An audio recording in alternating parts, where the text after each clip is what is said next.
você passou a madrugada inteira acordado. Depois no dia seguinte vai pra escola e pensa que tá tudo bem. Mas enquanto você ficou olhando pro seu celular, seu corpo deixou de liberar o hormônio mais importante pro seu crescimento. E isso não dá pra recuperar no dia seguinte. Hoje a gente vai falar do que a ciência já provou essa correlação entre o sono e o seu crescimento. E tem muita coisa aqui que vai te surpreender. Então fica até o final desse vídeo.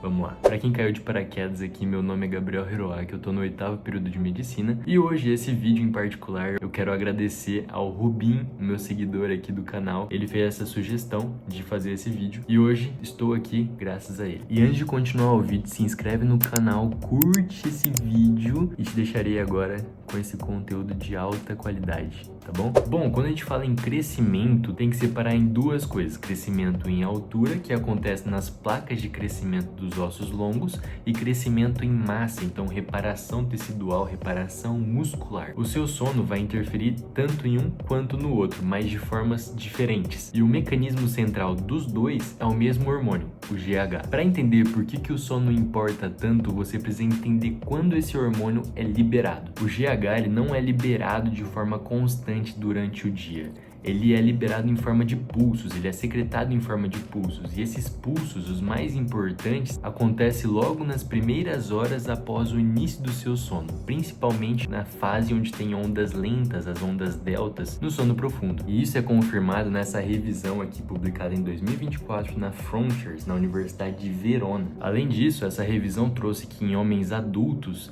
de 50% a 70% de toda a produção diária de GH ocorre durante esses pulsos noturnos. O que acontece quando você não dorme ou dorme mal? Você não diminui a secreção de GH, você zera a sua liberação, a sua secreção. E quando o sono é retomado, o pulso retorna e pode ser até 2,5 vezes maior do que o normal. Porém, isso não compensa tudo que foi perdido. Mas aí você está se perguntando, se o pulso ele volta 2,5 vezes maior, isso não compensaria o que foi perdido?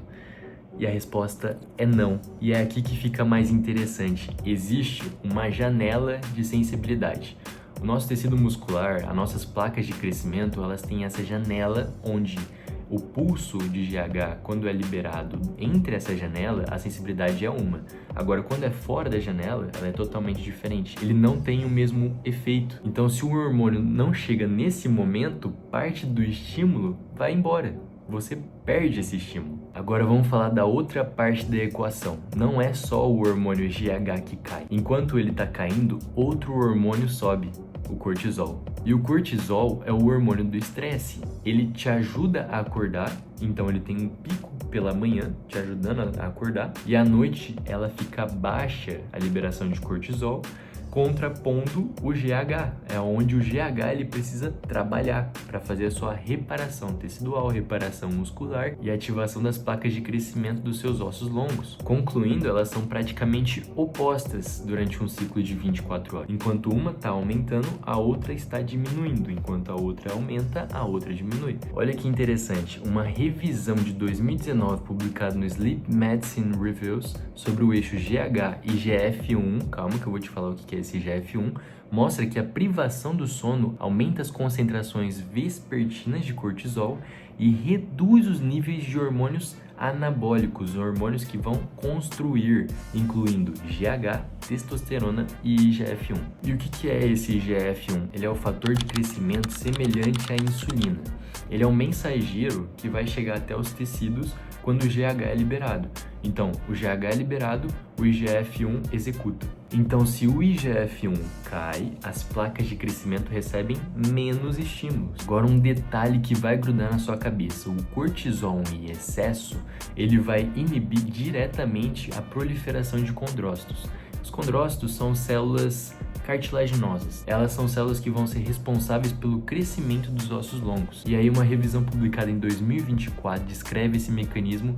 Glucocorticoides em excesso inibem a proliferação dos condrócitos, prolongam a fase de repouso nas placas de crescimento e estimulam a apoptose dessas células. A apoptose é a morte celular programada das células. Então, resumindo, o corticoide em excesso inibe toda essa parte do crescimento ósseo. Eu sei como é difícil estudar para residência médica, e é por isso que a gente tem o Estratégia Med. Aqui, a gente tem a plataforma com mais de 200 mil questões disponíveis, sendo mais de 108 mil questões comentadas alternativa por alternativa. E não para por aí. Mais de 75 mil questões resolvidas em vídeo pelos professores especialistas do Estratégia Med, além de aulas e materiais de resumo bem detalhados e didáticos.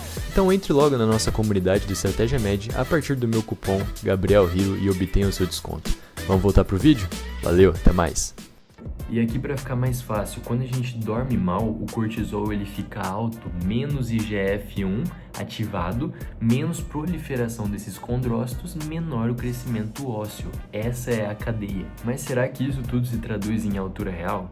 Vamos para os dados. Um estudo transversal publicado em 2025 com 264 crianças de 7 a 9 anos das famílias de baixa renda em Surabaya, na Indonésia, mediu a altura, o peso e os hábitos de sono.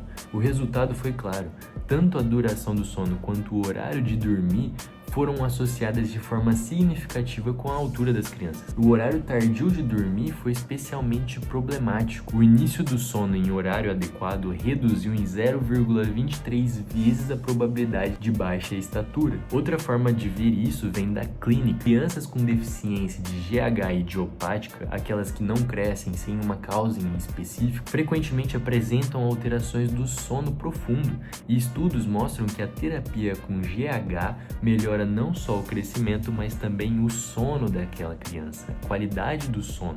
Então a gente vê que essa relação é bidirecional. O GH alto ajuda tanto no crescimento quanto no sono, e o sono profundo de qualidade aumenta o estímulo da liberação de GH. E aqui é importante ser honesto com você. A ciência ainda não tem um estudo definitivo que prove um ensaio clínico controlado que dormir X horas vai aumentar Y centímetros da sua altura. A maioria das evidências é observacional, mas o mecanismo biológico ele é sólido. E se você já passou dessa fase de crescimento em altura, o sono ainda importa para o seu crescimento, mas agora são para os músculos, para reparação tecidual. O GH liberado durante seu sono profundo em adultos tem papel direto na reparação muscular, na reparação tecidual e na síntese proteica. Isso é, se você treina e não dorme, você está literalmente sabotando o anabolismo. E isso não é exagero. O pico de GH que era para acontecer às 11 horas da noite não vai acontecer se você estiver deitado na sua cama rolando o seu celular no TikTok,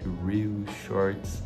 Então, vá dormir no horário correto. Tem mais ainda, a privação do sono reduz a sua síntese proteica muscular pós o exercício, aumenta marcadores inflamatórios, interleucinas, fator de necrose tumoral e eleva o seu cortisol, que acelera a degradação muscular. Então vamos juntar tudo. Uma noite mal dormida não vai te fazer encolher da noite pro dia. Uma noite ruim não muda nada. O problema é o padrão crônico, é você fazendo isso dia após dia, semana após semana. Então seu sono ruim crônico diminui a liberação de GH, diminuindo a estimulação de IGF-1, além do aumento do cortisol, e isso vai fazer com que haja uma menor proliferação dos condrócitos, não tendo aquela função anabólica, aumentando a sua placa de crescimento. E qual que é a quantidade recomendada? Entre adolescentes de 13 e 18 anos, o recomendável é de 8 a 10 horas de noite,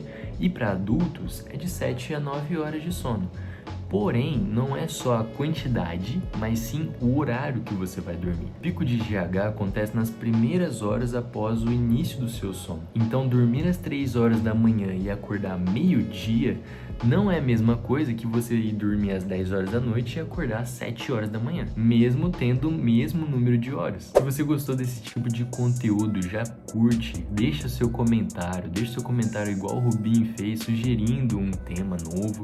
Eu trago com enorme prazer, é uma honra poder fazer isso para vocês, trazer esse conhecimento e conseguir propagar esse conhecimento para vocês. Deixa o seu like, porque o YouTube ele começa a disseminar mais para as pessoas e faz com que o canal fique mais reconhecido e ajuda bastante aqui, tá bom?